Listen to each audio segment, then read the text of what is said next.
folks, and welcome back to another lesson that was voted for over at Patreon by these lovely peeps. It was basically really close with another AIC tune, so we'll do both, but this one just edged ahead, so we'll do this one first. Standard tuning for Alice in Chains, so the whole guitar goes down half a step. So your A should sound like that.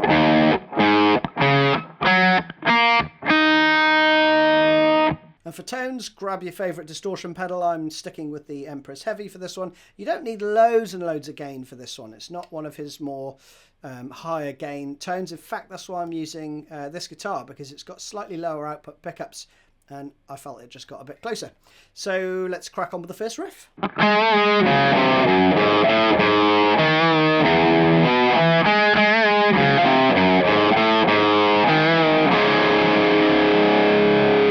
That's it. You repeat that around for the intro and the verses, okay? So things to look out for, I guess, would be finger placement, right? So Jerry's very efficient with where he puts his fingers, right? So, you know, you'll see him doing his second finger here, you know, if it means he's next leading on to like the F part, things like that. So I would start off with your second finger if you can. And that's a half step bend and release, okay? Now for the first four notes, you're going one on each string, okay? So you start on the G, then D, then the A, then the E, okay? So it's...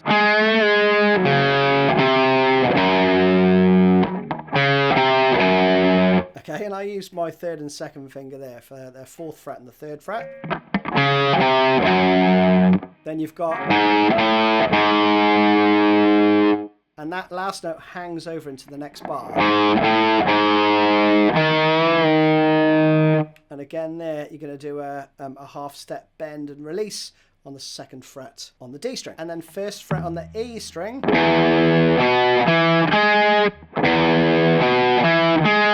And now you don't want to fret the whole thing,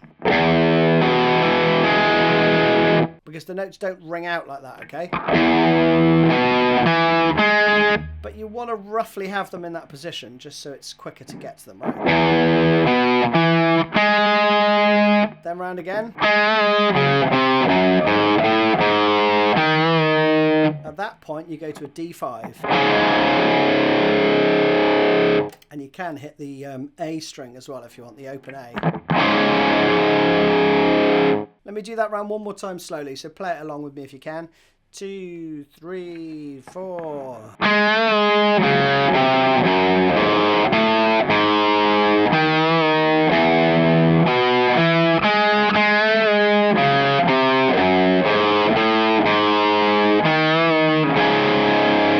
One more time.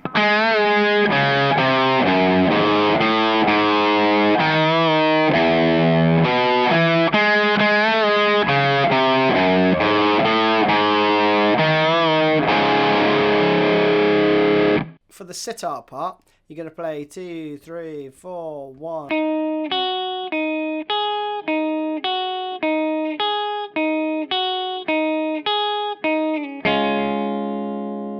And around, okay? So it's just a repeating pattern. Okay, so I'm tucking my little finger behind the third finger there on the 5th fret on the top E, okay?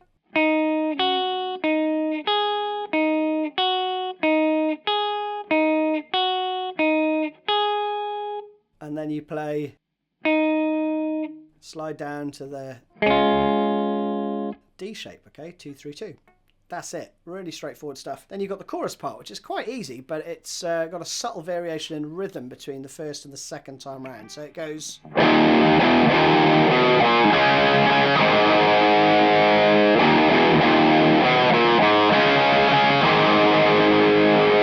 Very subtle variation. So the first time you've got... That is one beat.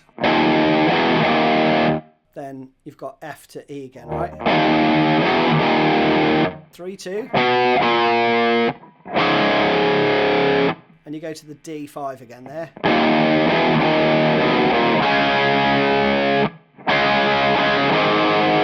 So you play it twice. And then you're going to go to the A, okay? So I'm going flattening my first finger for the A. Second time round, you do 8th notes. And then the third chord this time is the quarter note, right? Or the one beat. But then you've got... That's subtly different again. So you've got...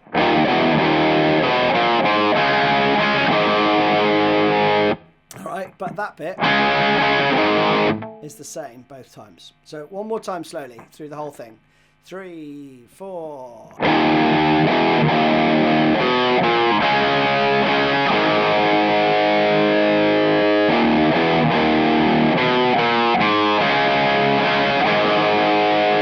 Then we've got the solo part. It's quite straightforward. It's basically one descending lick and a bend. I'm going middle pickup for that because it doesn't sound as bright as the bridge pickup. It goes like this. 2, 3, 4, 1.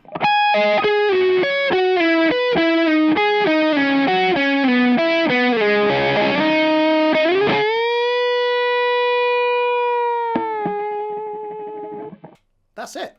That's the whole shebang. So you're going to start with your first finger on the 14th fret. A little power chord on the top 3 strings. But you're going to play 17, 17, 14. And that comes in on the second and. Okay, so 1 and 2. Okay, so then you've got this this rundown where you're sliding on the G string and then playing a note with either your, one of these 3 fingers.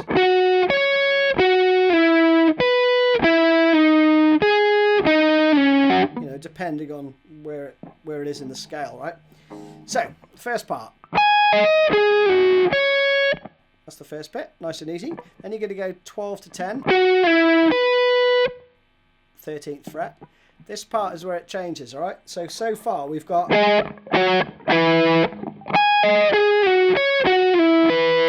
Next part, you're going to play this shape, okay? So from the 10th fret, the shape is going to be here on the 9th fret and here on the 7th fret. So that is... Same again down to the 5th fret, right? Then for the last 2 beats... It's kind of hard to hear there, but I think he goes 5 to 2, and then with an upstroke you hit the 3rd fret, and I think he catches the 2nd fret as well, but then you're banding it when you slide to the 5th fret, and then you've got a 1.5 step bend at the 10th fret, so that's the note you're aiming for. And it just gradually tapers off, basically.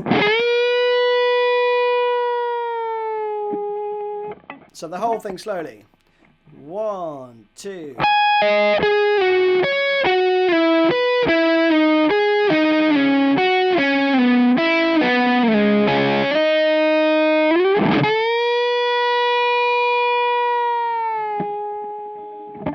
And that's it. So then you've got some outro fills over that part, okay? Again, I would stay on the middle pickup or even neck pickup. Probably neck pickup. So you're going to slide up to the 14th fret and then play a double stop on the 12th fret.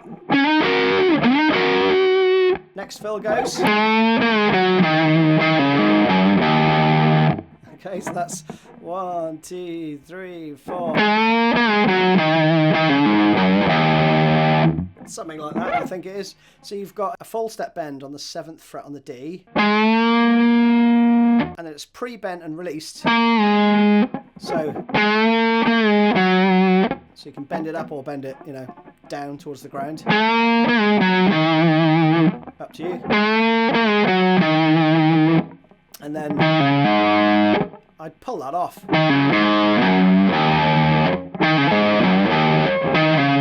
I think that open A is picked. It's ever so slight bend on the 3rd fret there, right? Okay, and that again. And then this last one is 2, 3, 4. Or you could play that here. On the 2nd fret on the next string up. Right?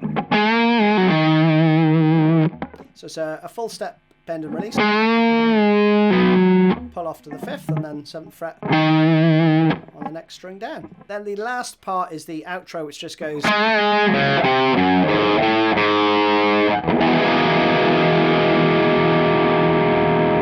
think it plays that. So that's just. So you leave that A string ring out and then you go for an F shape, but with the B string open. And that rings out. That is it. Hope you enjoyed that one. See you again soon.